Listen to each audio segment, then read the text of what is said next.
So this guy's going well over 80 right now. So there I was, humming down a highway in a Dodge Challenger, trying to chase down a speeding North Carolina state trooper. Right there. You guys, this guy's going 70 at a 45 right now. How'd I get here? Well, it all started when we first saw this video. It's a Florida state trooper in hot pursuit of a motorist, flying up I-95 at speeds of up to 120 miles per hour. But this is no ordinary speed demon. It's a Miami-Dade police officer. It is a Miami police. The cop ignores the trooper's lights and sirens and tears across lanes of traffic. Finally, 7 minutes later, he pulls over. Believing that only a criminal in a stolen car could drive so recklessly, the trooper approaches with gun drawn. Put your hands out that window right now! Put your hands out the window! What's the big need for speed? Turns out the cop was running late for his off-duty job as a security guard. And I had to get there by 7 o'clock, and I didn't think I was going to make it. And we discovered this guy isn't some kind of lone wolf. All around the country, families have learned the painful way that speeding cops can kill. To be clear, we're not talking about police responding to an emergency with lights and sirens on. And when cops just gun it, the results can be lethal. Take a look at this. It's 2:15 a.m. on this Connecticut road.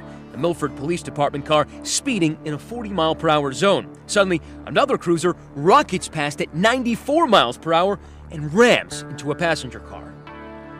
Killed in the accident were two 19-year-old sweethearts, Ashley Krakowski, a high school hockey star with dreams of becoming a nurse, and David Servit, a talented musician who planned to go to business school.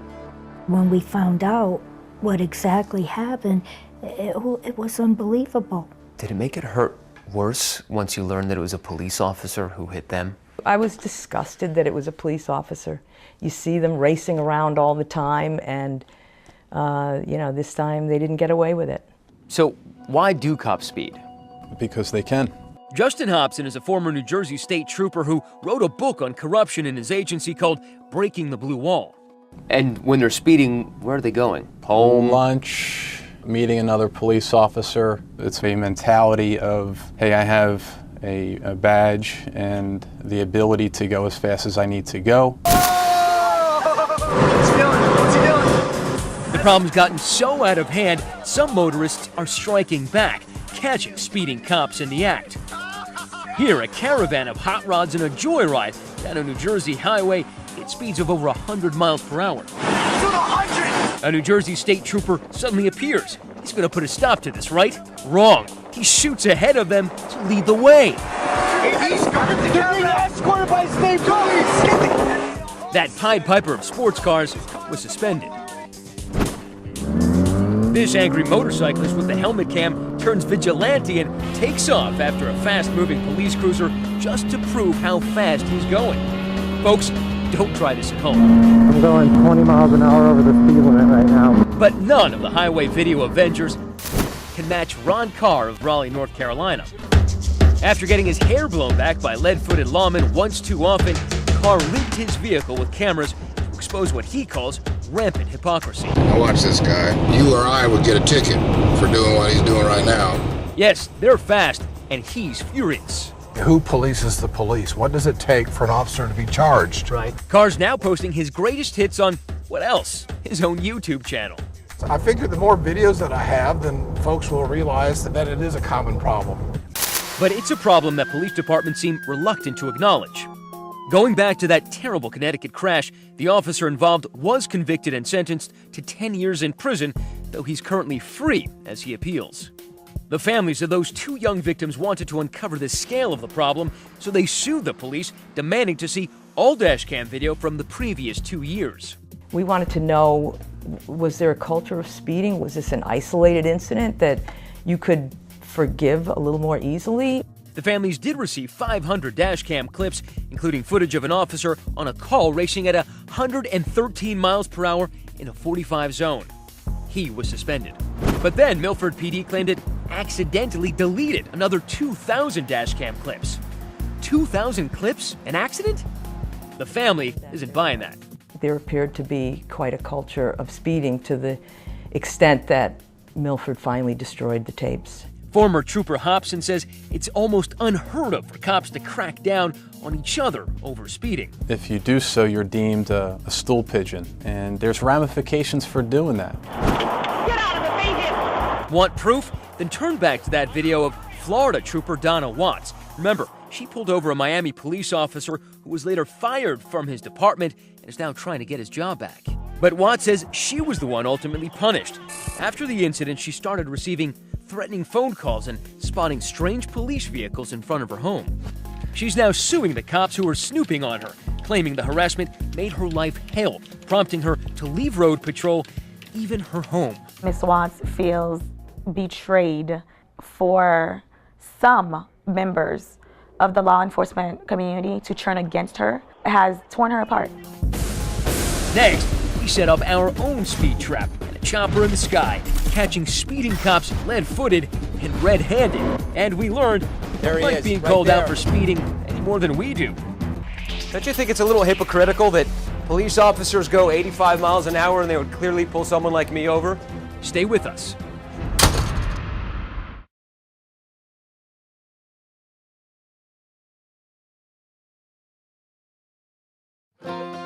North Carolina, where tobacco is king and traffic laws reign with an iron fist. Go 15 miles an hour over the limit here, you will get your license suspended and you could land in jail. Police here are sworn to enforce these tough laws, but we wondered, do they actually obey them too? To find out, we decided to turn the tables on the cops with our own 2020 speed trap in Raleigh, North Carolina. We're going to be along this road. Our objective, not only to catch any speeding cops in the act, To all be on walkie-talkies. but to follow them to their final destination. Our target location, a stretch of I-40 near downtown Raleigh, where the speed limit is 65 miles per hour. We deploy our surveillance team, starting with Ron Carr. Remember, he's the guy who's been documenting speeding cops in Raleigh for months now. His job is to alert us of any fast-moving squad car heading our way. White Dodge Charger, left lane. Actually, he's running hot. To accurately measure how fast any suspected speeding cops are traveling, 3, 2, 1, mark. we set up 2 checkpoints. 3, 2, 1, mark. The plan is if we confirm cops are speeding, to spring our trap, deploying my chase car to tail them wherever they're going. Even though we chose something with some hefty horsepower, we don't want to get busted for speeding ourselves. So in case we lose them, Where did he go? we brought in the Air Cavalry, a 2020 helicopter equipped with an aerial surveillance camera. Those cops can run, but they can't hide from our eye in the sky. The 2020 speed trap is set, and it's not long till this cruiser flies by our checkpoints at 75 miles per hour. Mark. That's 10 over the limit. No lights, no sirens. By the time the cruiser reaches us in the chase car, we estimate it's picked up even more speed. It's going about 85. It's hard for us to catch up. My chase car is left in the dust, but luckily, our chopper team gets us right back on track. We're on it. Chopper's on it. It says SBI Crime Lab. We're able to follow the car to its final destination and confront the lead-footed driver. Matt Gutman from ABC News. Hi. How you been? I'm good. Good. We were watching you on I-40. Okay. We're going about 85 miles an hour. Okay. Wondering what you think about that. I don't really have a comment. You don't have a comment? No. It's hardly an emergency. The officer is just dropping off evidence at the state crime lab. Don't you think it's a little hypocritical that police officers go 85 miles an hour and they would clearly pull someone like me over? That would upset people. Isn't what you're supposed to do, to some extent, serve as an example of how people should drive? So stand by, this guy's moving. Astonishingly, the cops kept coming, zooming by us, smashing speed laws to take care of I got him. non-emergency business. He's cooking. Like the sheriff's deputy who hits 85 miles per hour, that's 20 over the limit. We're able to follow the deputy all the way downtown, where we discover there's no emergency. She was just apparently late for an appointment at the courthouse. All right, she is pulling into the official intake vehicles only. We can't do that. He's running hot. Same story with another sheriff's vehicle that we clock at 82 miles per hour. He's going so fast. He was going 82. Stay on him. Chopper, stay on him. Everybody stay on him. He's moving too fast for me to keep up with. Oh man, we just lost him. Finally, our trusty chopper again comes to the rescue, puts us back on his tail. The officer leads us on a merry, slow-speed chase through Raleigh's downtown streets. He's going around in circles. He is aware we're following him. I think he's trying to shake us. He finally comes to a stop at the federal courthouse. We're from ABC News. We noticed that on I-40 over there, you were going about 82, 85. Wondering if you were on an emergency call. We didn't see the flashers. Pick up a federal prisoner and take him back to Edgecombe County. I don't know, if I went 81 or 82, you'd probably pull me over. I would. You think your superior would mind that you were going that fast? Would he mind? Probably. 2, 1, mark. But not all of the cops we caught speeding were on official business. Check out this officer cruising by at 79 miles per hour. Our helicopter crew tracks him as he exits the highway and follows him to, you're not gonna believe this, a donut shop. And Dunkin' Donuts wasn't the only eye-opening destination we discovered over the course of our surveillance op. Check out this highway patrol SUV speeding 75 miles per hour. I see him. By the time he gets to us in the chase car, we estimate he's going even faster. So this guy's going well over 80 right now, the middle lane. Tearing across lanes just to get to his exit. Oh wow, he did 3 lanes at once. Did 3 lanes without using his blinkers, ladies and gentlemen. We're able to catch up on a local road, but again, he punches the accelerator. You guys, this guy's going 70 at a 45 right now. We finally find out where the trooper was headed in such an all-fire hurry. Incredibly, he was speeding just to get to the Highway Patrol Training Academy. This place even has its own driver's training course. So, we're doing a story about speeding cops, and we noticed you were going about 80 miles an hour on the highway, and then about 75 and a 45. We had a hard time keeping up with you.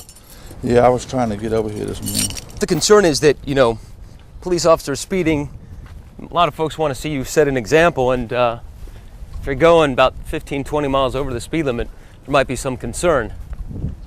I understand what you're saying.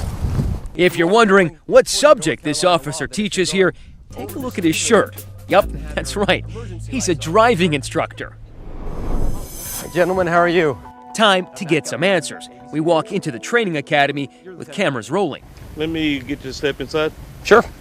But none of the supervisors on site are willing to talk. You're not even curious about what your guys are doing, the guys who are speeding to get here to work for you? Sir, I'm not even at liberty to discuss this with you. Later, after we've left North Carolina, a spokesman for the Highway Patrol tells us they've launched an investigation into what we found. We went ahead and started looking into this matter, and we're going to handle it accordingly. Do you find it outrageous that one of the people we found driving most recklessly seemed to be a driving instructor? That's not a good thing. It kind of paints the wrong type of message. We are dealing with that individual.